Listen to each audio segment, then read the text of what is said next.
दोस्तों, हर हर महादेव, ओम नमः शिवाय, जय महाकाल। सावन का महीना चल रहा है। ऐसे में हर कोई भगवान भोले बाबा को खुश करना चाहता है। हर किसी की इच्छा होती है कि वह सावन में भोलेनाथ को खुश करके अपनी सभी इच्छाएं और मनोकामनाएं पूरी कर ले। पर कई बार आप लोग ऐसी गलतियां कर देते हैं जिससे शिव क्रोधित हो जाते हैं। और यह बात तो आप जानते हैं कि भोलेनाथ यदि भोले हैं तो उनका क्रोध भी अत्यंत विनाशकारी होता है। दोस्तों, इसलिए अगर आपके घर में किसी ने व्रत रखा है या आप सावन को पूरे विधि विधान से पूरा करना चाहते हैं तो आज के इस वीडियो में जो बातें बताई गई हैं उनको ध्यान पूर्वक सुन के समझ ले। दोस्तों, सावन में कई ऐसे काम होते हैं जिनको करना वर्जित माना गया है। दोस्तों, अगर भोले बाबा की कृपा हो जाए तो काल भी आपका कुछ नहीं कर पाएगा, क्योंकि कालों के भी काल है महाकाल। इसलिए अगर आप भी महादेव की कृपा पाना चाहते हैं तो सच्चे दिल से कमेंट बॉक्स में लिखें हर हर महादेव, ओम नमः शिवाय और एक लाइक जरूर कर दे। तो सावन सोमवार व्रत में क्या खाएं क्या नहीं खाएं, सावन में लहसुन प्याज खाएं या नहीं, व्रत में नमक खाएं या नहीं, कौन सी गलती नहीं करनी चाहिए, पति पत्नी को दूर क्यों रहना चाहिए और कौन से रंग के कपड़े नहीं पहनना चाहिए, ऐसी कौन सी गलतियां हैं जिसे सावन के दौरान हमें भूलकर भी नहीं करना चाहिए। साथ ही सावन के इस पवित्र महीने में कितनी सोमवार पड़ेंगे और सावन की समाप्ति कब है, आइए जानते हैं सब कुछ इस वीडियो में। दोस्तों, सावन का महीना कोई मामूली महीना नहीं होता है। यह महीना साक्षात प्रेम और भक्ति की सौगात लेकर आता है। इसलिए भक्तों को बड़ी बेसब्री से सावन का इंतजार रहता है। सावन का महीना इतना पवित्र होता है जिसका आप अंदाजा भी नहीं लगा सकते। दोस्तों, सावन का त्योहार भारत में तो मनाया ही जाता है, लेकिन क्या आप जानते हैं विदेशों में भी सावन का पवित्र महीना बड़ी जोरों शोरों के साथ और खुशी के साथ मनाया जाता है। वैज्ञानिक मानते हैं सावन में प्रकृति आपस में बातें करती है और वातावरण सुगम हो जाता है, हरियाली की उत्पत्ति होती है और नए नए बीज उगते हैं, वर्षा आदि होती है। इस मौसम में हरियाली साक्षात महाद्वीप का स्वागत करती है और महाद्वीप से बातें करती है। दोस्तों, आपको बता दें, शास्त्रों में सावन सोमवार का व्रत जो भी महिला या पुरुष करते हैं तो वह व्यक्ति भगवान भोलेनाथ का सर्वाधिक प्रिय हो जाता है। ऐसे व्यक्ति को भगवान भोले बाबा अपनी शरण में ले लेते हैं। दोस्तों, सावन में कांवड़ यात्रा का क्या कहना। शास्त्रों के अनुसार माना जाता है कि सबसे पहले कांवड़ यात्रा भगवान परशुराम ने अपने कांधे पर उठाई थी और तभी से भगवान शिव को प्रसन्न करने के लिए कांवड़ यात्रा की जाती है। दोस्तों, लेकिन क्या आप जानते हैं सावन में 10 ऐसे नियम हैं जो आपको जानना बहुत ही आवश्यक है। अगर इन नियमों का पालन आप अपने जीवन में नहीं करते हैं तो आपको भगवान शिव के क्रोध का सामना करना पड़ सकता है। आपका पूरा परिवार गरीबी, निर्धनता और बर्बादी का सामना कर सकता है। दोस्तों, आज की वीडियो बहुत ही सुंदर है। वीडियो को अंत तक जरूर देखें, क्योंकि अधूरा ज्ञान हमेशा खतरनाक साबित होता है। इसलिए वीडियो को पूरा अंत तक जरूर देखें और सच्चे दिल से कमेंट बॉक्स में लिखें हर हर महादेव, ओम नमः शिवाय। वीडियो को लाइक जरूर करें। आइए दोस्तों, सबसे पहले जानते हैं सावन सोमवार व्रत की तारीख। पहले सोमवार का व्रत 10 जुलाई, दूसरे सोमवार का व्रत 17 जुलाई, तीसरे सोमवार का व्रत 24 जुलाई, चौथा सोमवार 31 जुलाई, पांचवा सोमवार व्रत 7 अगस्त, छठा सोमवार व्रत 14 अगस्त, सातवां सोमवार व्रत 21 अगस्त और आठवां सोमवार का व्रत 28 अगस्त को रखा जाएगा। दोस्तों, आगे जानते हैं सावन सोमवार के व्रत में क्या खाना चाहिए और क्या नहीं खाना चाहिए। दोस्तों, अगर आपने सावन सोमवार का व्रत रखा है तो आप इस दिन सात्विक भोजन ही करें। ये निर्जला व्रत नहीं होता, इसलिए इस व्रत में सेंधा नमक से बनी चीजें खा सकते हैं। अगर आपने फल खाने पर संकल्प लिया है तो नमक भूलकर भी न खाएं। आप फल नमक बगैर ही खाएं और कुछ मत खाना। व्रत में बाहर का गन्ने का जूस नहीं पीना चाहिए, उसमें नमक पड़ा होता है। व्रत में डिब्बाबंद जूस नहीं पीना चाहिए, उसमें कई केमिकल पड़े होते हैं जिससे व्रत टूट जाता है। दोस्तों, सावन में कई बार शुक्रवार का दिन आता है तो खट्टा भूलकर भी मत खाना, क्योंकि माता संतोषी इस दौरान जागृत अवस्था में होती है, वो रुष्ट हो जाएंगी। इस दिन आप पानी पूरी, इमली की चटनी, खट्टे फल जाने अनजाने में भी मत खाना, क्योंकि इससे माता संतोषी क्रोधित हो जाएंगी। एक बार माता संतोषी रुष्ट हो गई तो आपको जिंदगी भर कष्ट भोगना पड़ेगा। माता रानी भोली है, पर सावन के महीने में जो भी शुक्रवार के दिन खट्टा खाता है उसे परेशानी और माता के क्रोध का सामना करना ही पड़ता है। सावन में साधारण नमक फलों पर लगाकर या अमरूद के बीच में भरकर भूलकर भी नहीं खाना चाहिए। आप सेंधा नमक फलों पर लगाकर खा सकते हैं। सावन के व्रत में चाय पी सकते हैं।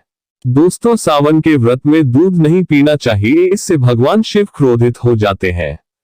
सावन में हल्दी मिलाकर दूध पीने से भयंकर श्राप लगता है। सावन में बच्चे दूध पी सकते हैं। यदि सावन का व्रत अगर आपने मीठा रखा है तो आप खीर पराठा या दही पराठा खा सकते हैं। आप चाहें तो सेंधा नमक से बने आलू के पकवान खा सकते हैं। व्रतधारी को सावन सोमवार के व्रत में आटा, बेसन, मैदा, सत्तू, अन्य और अनाज का सेवन नहीं करना चाहिए। इसके अलावा अन्य किसी भी व्यक्ति को मांस, मदिरा, लहसुन, प्याज इत्यादि का भी सेवन नहीं करना चाहिए। वहीं व्रत रखने वाले व्यक्ति को धनिया पाउडर, मिर्च पाउडर, सादा नमक का सेवन भूलकर भी नहीं करना चाहिए। सावन में किसी भी व्यक्ति को कड़ी पकौड़ा नहीं खाना चाहिए। और वहीं पत्तेदार सब्जियां, पालक, मेथी, लाल भाजी, बथुआ, पत्ता गोभी जैसी सब्जियां या साग सब्जियां भूलकर भी नहीं खाना चाहिए। ये जहर के समान मानी जाती है। इसमें कीड़े आ जाते हैं, सांप, बिच्छू वगैरह आ जाते हैं। और जो भी व्यक्ति सावन में बैगन की सब्जी खाता है उस व्यक्ति को घोर पाप लग जाता है। दोस्तों, सावन के पवित्र महीने में कौन सी गलतियां नहीं करना चाहिए? ये गलतियां पाप का भागीदार तो बनाते ही है, साथ ही साथ ऐसा व्यक्ति नरक में अटका रह जाता है। सावन में घर के सभी लोगों को सुबह जल्दी उठना चाहिए और जितना जल्दी हो सके कम से कम पहले स्नान अवश्य करें। परिवार में सबको स्नान करना चाहिए। यदि कोई बीमार है तो उस पर गंगा जल के छींटे मार दे। सावन में किसी भी गरीब का अपमान न करे, क्या पता उस गरीब के रूप में भगवान शिव हो, क्योंकि भगवान शिव सावन में अपने भक्तों की परीक्षा लेने आते हैं। सावन में देर तक सोने वाली महिला का पति बर्बाद हो जाता है और उसकी मृत्यु निकट भविष्य में जल्दी हो जाती है। इसलिए पति के उठने से पहले सावन में हर स्त्री को जल्दी उठ जाना चाहिए और भगवान शिव की पूजा करनी चाहिए। सोमवार व्रत आपको अवश्य करना चाहिए। ऐसा करने से धन लक्ष्मी का वास होता है। सावन में पति पत्नी को सहवास नहीं करना चाहिए। अगर आपने व्रत रखा है या आपकी पत्नी ने व्रत रखा है तो आप दूरी बनाकर रखें, क्योंकि इस दौरान भक्त भगवान शिव की शरण में होता है। किसी भी व्यक्ति को सावन में काले वस्त्र पहनकर शिव मंदिर में नहीं जाना चाहिए। चाहे तो आप घर में काले वस्त्र पहन सकते हैं, लेकिन मंदिर में भूलकर भी मत जाना और ना ही व्रत में काले वस्त्र पहनना चाहिए। दोस्तों, वैसे तो सावन में लहसुन, प्याज नहीं खाना चाहिए, पर यदि आपका व्रत है तो उस दिन पूरे परिवार को लहसुन प्याज से परहेज करना चाहिए। सावन के महीने में घर में गंदगी नहीं होना चाहिए, इससे प्रकृति नाराज हो जाती है। सावन में आपके घर का जो मंदिर है उसमें माचिस के खाली पड़े डिब्बे या माचिस नहीं रखना चाहिए।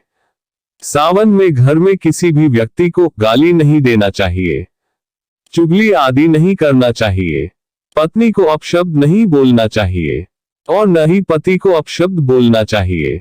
इससे भगवान शिव आप पर नाराज हो सकते हैं। सावन में जो भी व्यक्ति दूध में हल्दी डालकर पीता है उसके ऊपर महाकाल का क्रोध बरसता है। सावन में बाल, नाखून, दाढ़ी नहीं बनवाना चाहिए। यह आपको सावन शुरू होने से पहले कर लेना चाहिए।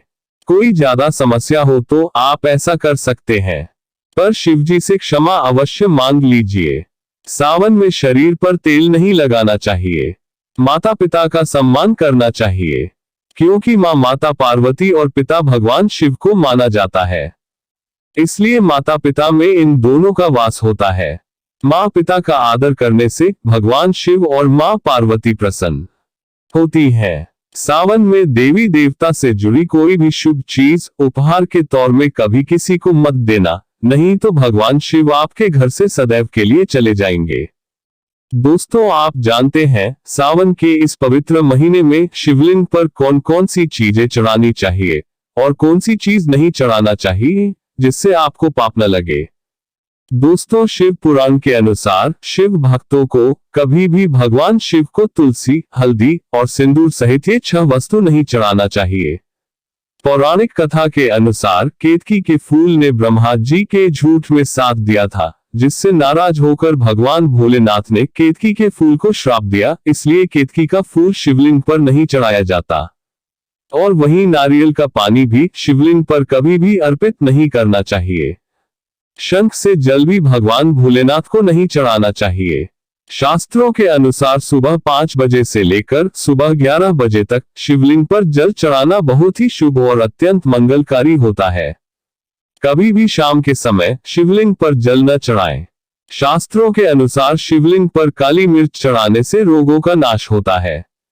इसके साथ ही सुख समृद्धि की प्राप्ति होती है। घर में कभी भी अंगूठे के आकार से बड़ा शिवलिंग नहीं रखना चाहिए और शिवलिंग पर जल धारा अवश्य होना चाहिए। भगवान भोलेनाथ को टूटे हुए चीजें कभी अर्पित नहीं करना चाहिए, इससे शिवजी क्रोधित हो जाएंगे। सावन के पवित्र महीने में कटे फटे बेलपत्र शिवलिंग पर अर्पित नहीं करना चाहिए। बेलपत्र की संख्या 3 होना चाहिए। बेलपत्र पूरे साबुत होना चाहिए, लेकिन आप 6 महीने पुराना बेलपत्र भी शिवलिंग पर अर्पित कर सकते हैं, लेकिन वह कटा फटा न हो। 6 महीने तक बेलपत्र पवित्र और शुभ माना जाता है।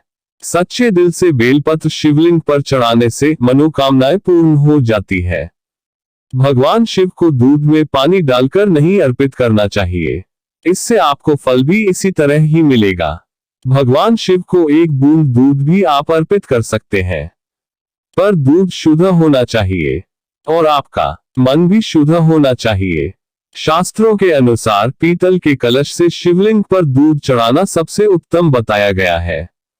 धार्मिक कर्मकांड में पीतल के बर्तनों का विशेष महत्व बताया गया है।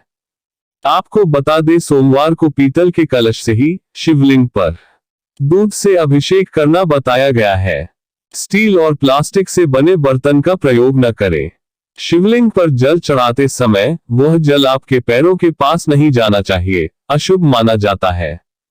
उसे लांघना भी नहीं चाहिए, उसे हम जलहरी कहते हैं। सावन में जल अपने घर का होना चाहिए। मंदिर से जल भरकर मंदिर में ही नहीं चढ़ाना चाहिए, इससे आपका भाग्य खराब हो सकता है। दोस्तों, सावन में यह चीज खा लेने से दुनिया की कोई भी ताकत आपको धनी होने से रोक नहीं पाएगी।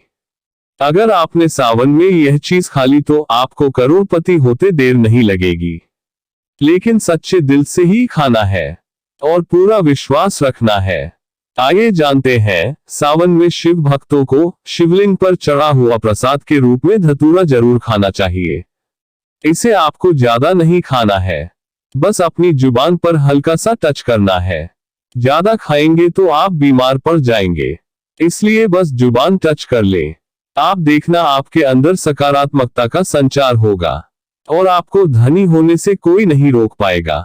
दूसरा है बेलफल। बेलफल प्रसाद के रूप में खाने से माता पार्वती के साथ साथ भगवान शिव की कृपा बरसेगी और समस्त 33 कोटि देवी देवता आपको धनवान बनाएंगे। बस ये 2 चीजें आपको खाना है और आपको धनी होने से दुनिया की कोई भी ताकत रोक नहीं पाएगी। दोस्तों, अगर भोले बाबा की कृपा हो जाए तो कुछ भी असंभव नहीं होता।